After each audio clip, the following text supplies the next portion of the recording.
Spotlight is a production of CTNY, the Catholic Television Network of Youngstown. It seeks to spotlight people, places, and events from around the Diocese of Youngstown that promote the new gospel of joy called for by Pope Francis. Your program host is Father James Korda.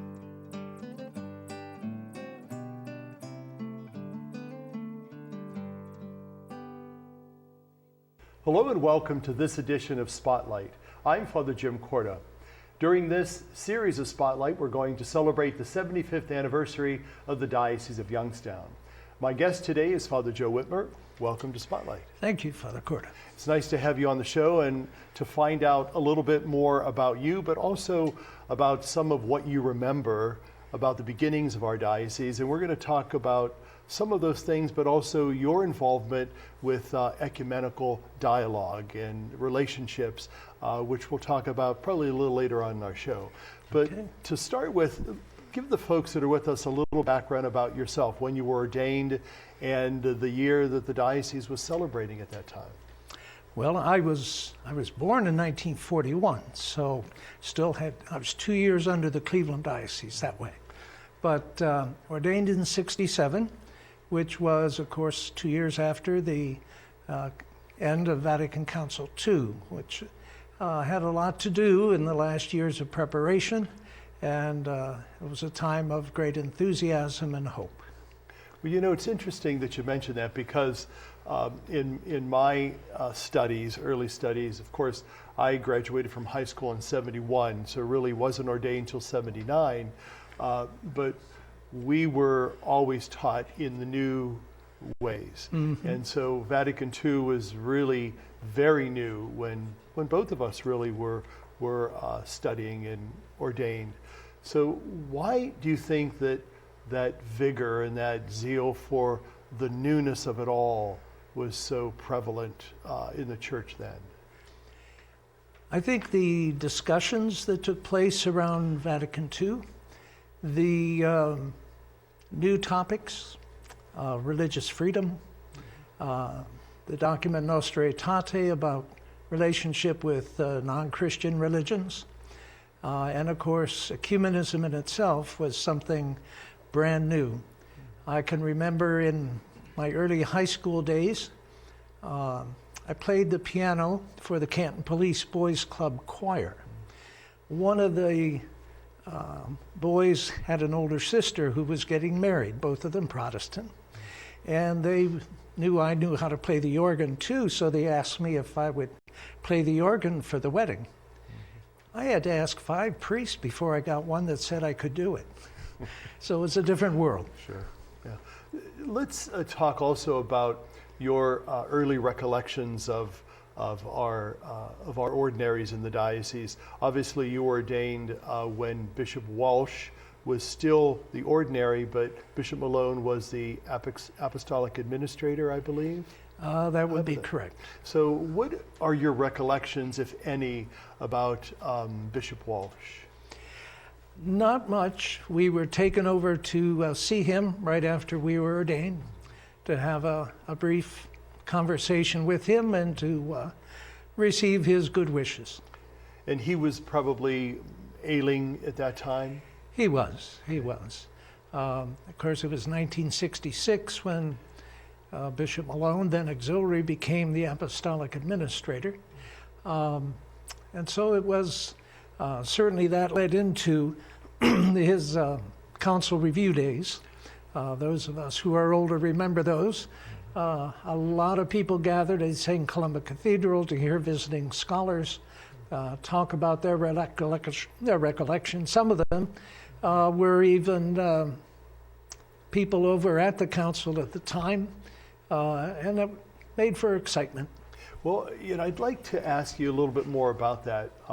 We know that when Bishop Malone was there, he was to be one of the youngest bishops at the time present for the Vatican Council.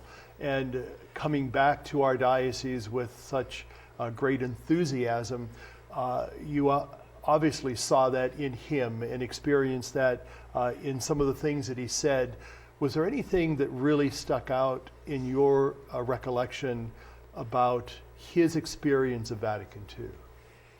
I think the idea that already in 1969, Bishop Malone led the Diocese of Youngstown and three other Ohio dioceses into the Ohio Council of Churches. And some discussions had to take place so that our brothers and sisters of other religions would feel comfortable welcoming us into the life of the council.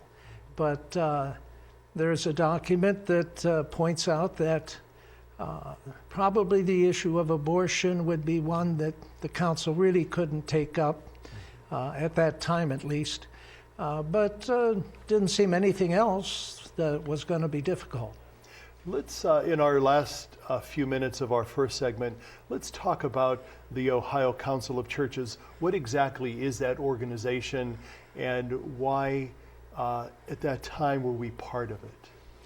Well, it is the statewide structure for Christians of different denominations, and so that they can discuss together certain topics.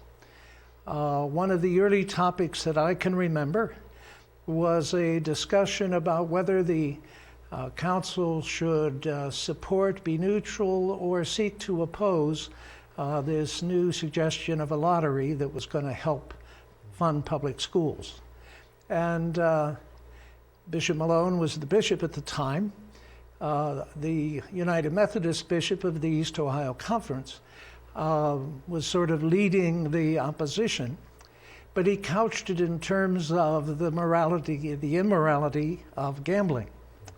And a number of Catholic priests were there with collars on, and they said, "We all got bingo in our parishes. How can we do this?" And Bishop Malone called a recess, and the makers of the motion got together, and it ended up that the council did indeed oppose, but not on the issue of morality, but on the issue of a very insecure way of trying to fund something so essential as public education. Mm-hmm. That's interesting. How has been our relationships with the Protestant community since that time? Well, 3 members of the Diocese of Youngstown have been president of the Ohio Council of Churches. Bishop Malone was the first, I was the second, and Bonnie Workman from the Canton area was the third Catholic from Youngstown to preside. So our influence and participation has been significant over these many years. It has. We're going to take a break in just a moment, but before we do that, we're going to let the folks know that we're going to talk a little bit more specifically about ecumenism, because you have been an ecumenical officer for the Diocese of Youngstown for a number of years, and we're going to focus on that in just a moment.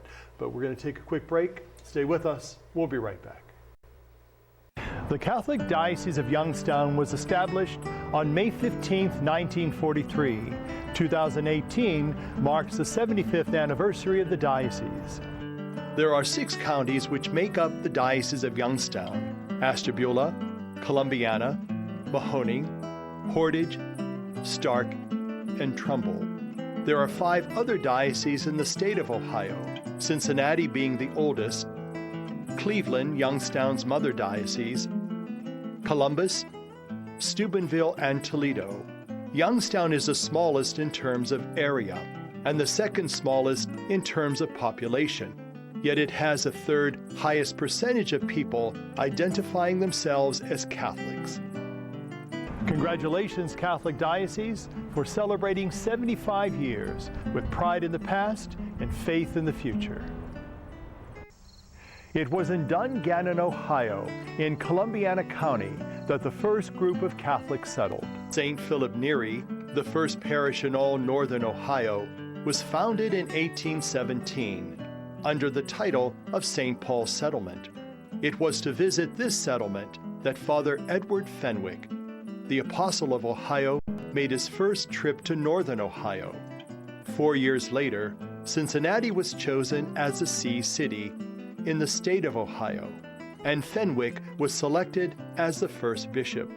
Today, St. Philip Neri remains the oldest parish in the Diocese of Youngstown, but it is also one of the smallest. Congratulations, Catholic Diocese, for celebrating 75 years with pride in the past and faith in the future. Welcome back to Spotlight. I'm talking with Father Joe Witmer. Before we took a break, we were talking about your involvement in the diocese's involvement in ecumenism. What I'd like us to talk about now is how you were chosen to represent our diocese in the broader ecumenical relationships with other Christians at the United States Catholic Conference. So let's talk about that and how that was about, how that came about, and your particular role in that. Okay. Ever since about 1970, there's been a national network of diocesan ecumenical and interreligious officers, one from each diocese. And I was participating in that. My first national workshop on Christian unity was in 1972, and Bishop Malone took me to my first one, and got involved in that network. And then in 1979, the predecessor as the associate at the ecumenical office was returning to his diocese of Birmingham, Alabama. And I got a call from Bishop Malone saying that he had said yes to a request that I be invited. So he told me, if you want it, take it. If you don't, say no. And so I went down to Washington and was interviewed. And they heard my experience and invited me to come, which I readily said yes. And I said, the experience that I had in Youngstown would be very helpful to me. They said, you'd be working with Orthodox. How do you feel about that? And I said, fairly comfortable, because we have many Orthodox in the Mahoning Valley, and some of whom I had become familiar with. And so went down to Washington. I staffed on the Catholic side the dialogue with the Episcopal Church, with the United Methodist Church, with Christian Church Disciples of Christ, with the Eastern Orthodox churches, with the Oriental Orthodox churches, and the Scholars Dialogue with Southern Baptists. Bit of a spectrum. Sure. But a fascinating experience.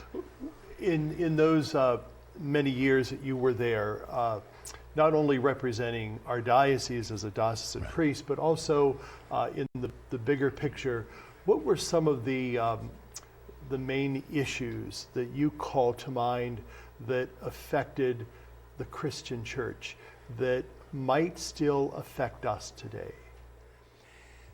Of course, the ecumenical movement is the desire to restore the unity that used to exist. And a lot of discussions have been and still are necessary. In the dialogue with the Lutherans that my boss staffed, there was a lot of maturing in theological dialogue, which led at the international level in 1999 to the signing between the Vatican and the Lutheran World Federation of the Joint Declaration on the Doctrine of Justification, which was a large event in Lutheran Catholic relations, and which led, because of interest by the Lutheran churches in northeastern Ohio, to celebrate that in the Valley, to our decision then to establish a covenant between the Northeast Ohio Synod and the diocese, pledging ourselves to prayer, study, and action. And gladly that continues today. It does. Yeah. Let's talk about your involvement with the Orthodox community. We know that in the Diocese of Youngstown we have a relationship in talking with our brothers and sisters of the Orthodox faith. So in your past experience with the Orthodox Church, how has that been and where are we going with that? There's no headquarters of a eparchy or whatever of the Orthodox in the Mahoning Valley.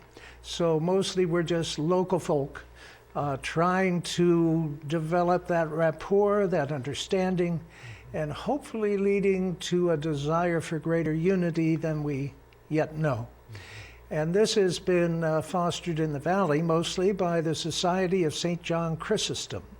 Not only an international body, but a national body. And we in this area were among the first local expressions of it. We have not only Eastern Orthodox, but interestingly enough, in Howland Township, outside Warren, is the only community of Coptic Orthodox nuns outside Egypt. So one would say, wow. So it's a lot of interest there. The convent that they reside in used to be a Byzantine Catholic convent. And when those sisters moved down closer to St. Peter and Paul in Warren, the Coptic Orthodox were willing to move in and make that their home. Very good.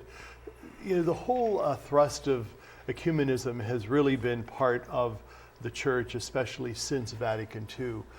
Why is it so important for us to be in dialogue with other Christians? Well, it's hard to say yes to somebody you never meet. This has to do with two people wanting to get married. It has to do with people wanting to be in closer union with one another. Part is understanding the history. Part of it is understanding the theology. Part of it is understanding the liturgical traditions, how they are similar and how they are different, but also just the rapport between priests, especially in the Orthodox traditions, who will not be in the Valley the rest of their lives. They'll probably be some other places. But if they can take with them to their new place good memories of good relationships, that's a blessing for the wider church. Before we take a break to finish our middle segment, going on to the last segment, explain the word ecumenical and ecumenism for the folks that are with us who may not be familiar with what exactly that means. Okay.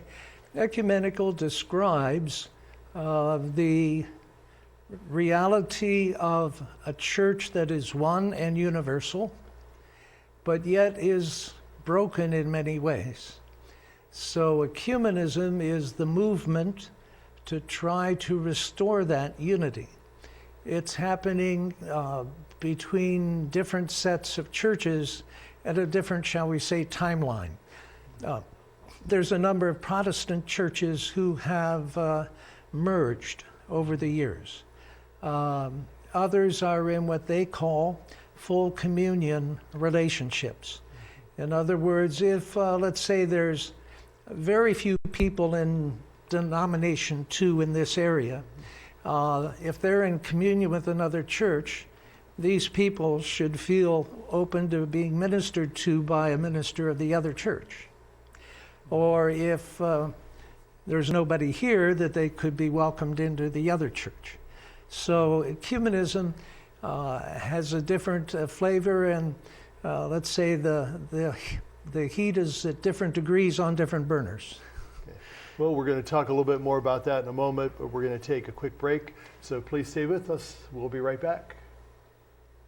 Miles from the first Catholic parish in all of Ohio, in a place called Canton, Catholics gathered in 1817 to celebrate Mass with Father Fenwick. Because of limited building space, the Mass was held outdoors under a huge oak tree. The spot, near the present church of St. John the Baptist, which was established in 1823 as the second oldest parish in the Diocese of Youngstown. The oak tree grew there until 1906, when it was struck by lightning. To preserve it, the parishioners took the wood and carved a chair out of it, which remains in the church today. In 2012, St. John the Baptist was elevated to a basilica. Congratulations, Catholic Diocese, for celebrating 75 years with pride in the past and faith in the future. 33 million Americans have descended into poverty.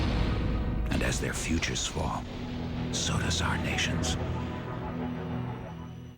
Welcome back to Spotlight. I'm talking with Father Joe Witmer.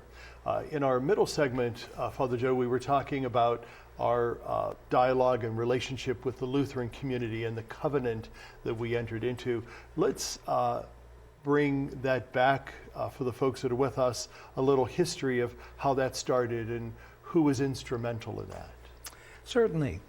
A local Lutheran layperson was on their Northeast Ohio Synod Board, and he said, the focus of the Northeast Ohio Synod seems to be Akron Canton. Can't we do something in the Mahoning Valley that the Lutherans who are here can feel encouraged and involved in? So Bishop Marcus Miller, this is early year 2000, approached Bishop Tobin, and there was a luncheon, and Bishop Marcus Miller asked Bishop Tobin if he would be open to having a celebration on the first anniversary of the signing of that joint declaration in October, then first anniversary 2000. And Bishop Tobin said readily, that's fine, but I think we ought to do more. I think we ought to enter a covenant with one another and commit ourselves to prayer, study, and action. The covenant was written and signed at that first anniversary celebration and has been unfolding ever since. And we know that in 2017 there was a significant celebration honoring the 500th anniversary of the Protestant Reformation, but also our continued dialogue with the Lutheran Church and the Catholic community. Let's talk also about why it's important for us as priests to be involved in ecumenical dialogue. Both of us are involved with the Lutheran Commission. You have been involved with it a lot longer than I have. But in our parish work and in our community relationships, we've gotten involved with local groups, ecumenical groups, interfaith groups that have gotten together to talk about those issues that affect all of us, and also to look more at a closer union with one another. So why is it important for us as leaders, as parish leaders, community leaders, to be involved in this dialogue? A growth in understanding is so important, because if you just think that ecumenism is nothing but not doing bad things to the other, that's pretty easy. But trying to share information, share history, share where there's changes. We could talk about Vatican II. What is promising and what are things that need to be, attention needs to be paid to as things continue to unfold. Especially in the last years since Vatican II, there's more and more exposure to ecumenism in the seminary, and therefore, hopefully, a little bit of confidence in making these contacts, making these, joining a clergy association. In the Mahoning Valley, we have an association of churches, and it's not all clergy, it's lay people too.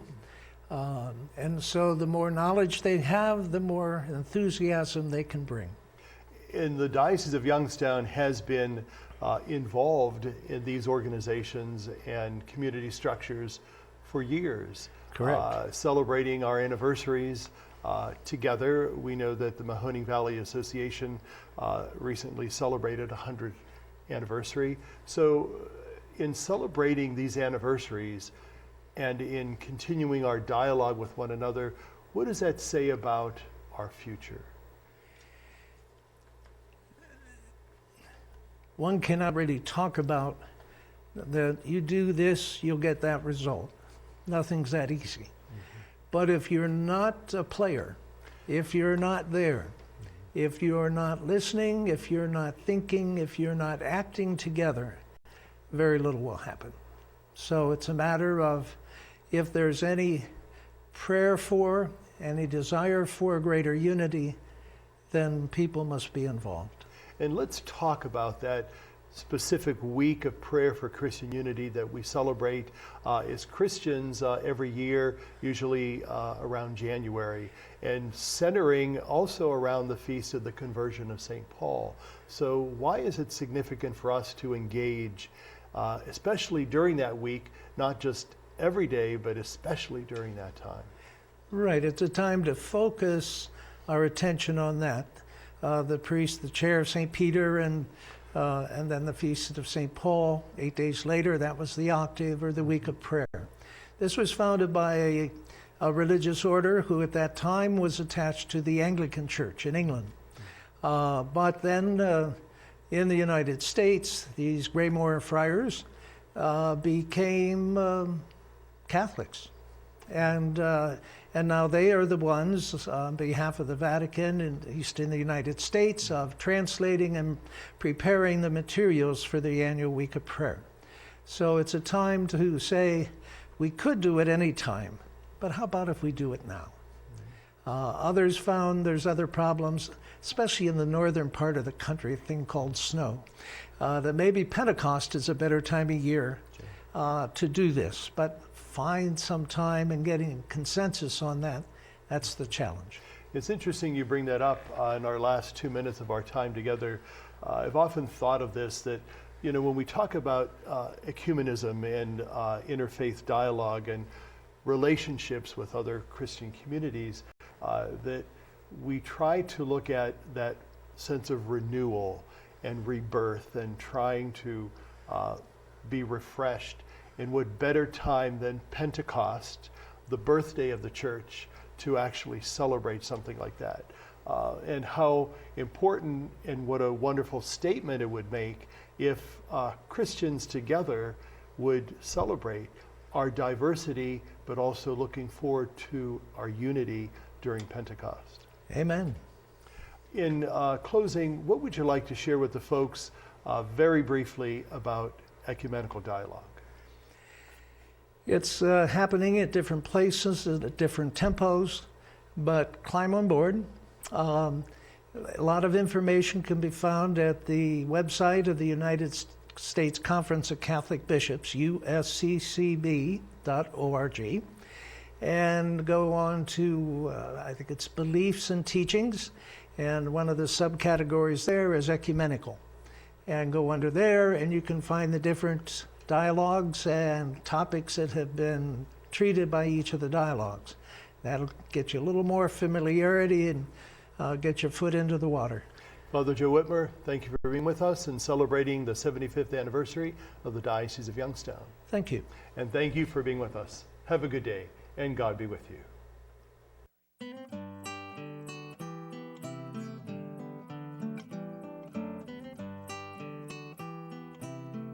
Spotlight has been a production of CTNY, the Catholic Television Network of Youngstown. Your program host was Father James Korda.